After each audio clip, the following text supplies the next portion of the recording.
Welcome back to UBG Bytes. This episode, we are tearing apart OpenAI's latest threat intelligence report that reveals just how creative our adversaries have gotten with LLM abuse.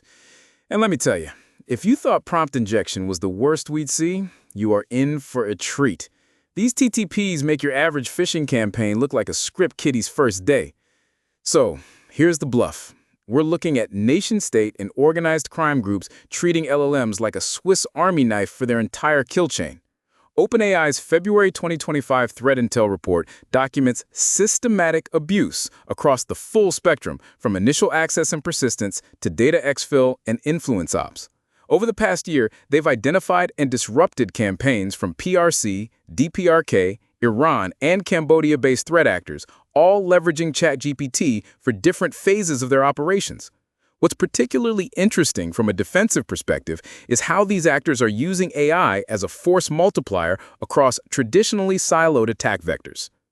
Let me break down the most tactically significant findings.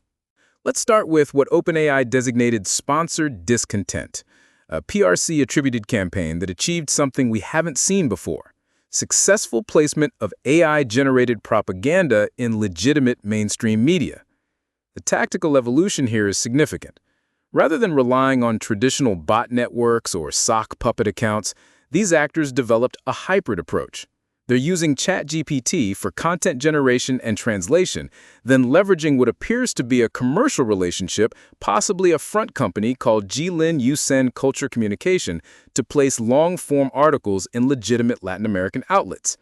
The operational workflow is elegant in its simplicity. Extract Chinese language articles, use LLM for translation and stylistic adaptation to local audiences, then deploy through established media relationships.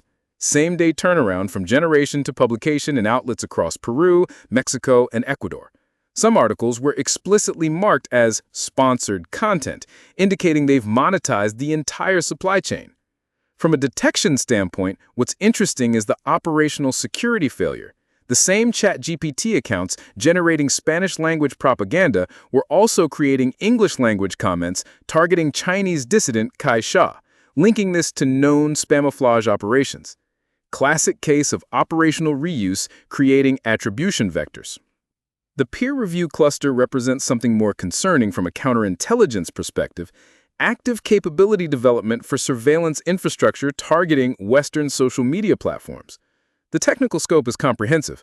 Automated monitoring across X, Facebook, YouTube, Instagram, Telegram, and Reddit, with specific focus on Chinese political topics and protest coordination.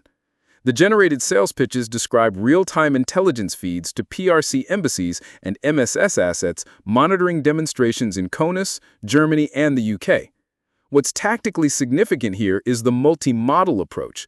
While they're using ChatGPT for content generation and sales documentation, the actual surveillance tool appears to be running on Meta's Llama 3.1 deployed via Ollama, with references to QN and DeepSeek models for different components. This suggests a deliberate strategy to compartmentalize risk across different LLM providers. The code debugging sessions revealed some interesting OPSEC failures. One account was simultaneously debugging malware analysis code and generating what appeared to be performance reviews claiming phishing email generation for PRC clients. Classic case of poor operational compartmentalization. The Cambodia operation demonstrates how organized crime is weaponizing LLMs for traditional fraud schemes, but with industrial-scale efficiency. The technical implementation is actually sophisticated. Real-time translation between Chinese, Japanese, and English, allowing single operators to maintain multiple personas across language barriers. They're using ChatGPT for persona generation with detailed backstories, behavioral modeling to match target demographics, and dynamic conversation management.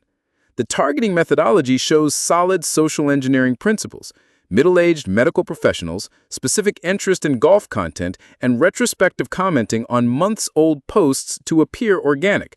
Platform diversity included Facebook, X, Instagram, Line, WhatsApp, and various messaging services, plus Apple's Hide My Email function and crypto trading platforms. Meta's investigation traced this to what they called a newly stood-up scam compound in Cambodia, suggesting we're looking at organized crime infrastructure specifically designed for LLM-enhanced fraud operations. The workflow automation is particularly interesting. Generate 30 comments, deploy across sock puppet accounts, repeat. Very systematic approach to engagement farming. The DPRK employment fraud campaign is particularly concerning from an insider threat perspective. OpenAI mapped the activity to known groups Velvet Chelima and potentially Stardust Chelima, with TTPs consistent with Microsoft and Google's previous attribution. The operational framework covers the entire recruitment lifecycle. AI-generated resumes and cover letters tailored to specific job listings, fake reference personas for background verification, and social engineering to recruit unwitting U.S. citizens as identity proxies and hardware recipients. What's especially noteworthy is the post-compromise behavior. Once employed, they're using ChatGPT for legitimate job functions, code development, debugging, team communications, while simultaneously using it to generate cover stories for OPSEC violations like avoiding video calls, unauthorized geographic access, and irregular working hours. The technical research component is where it gets interesting for threat hunters.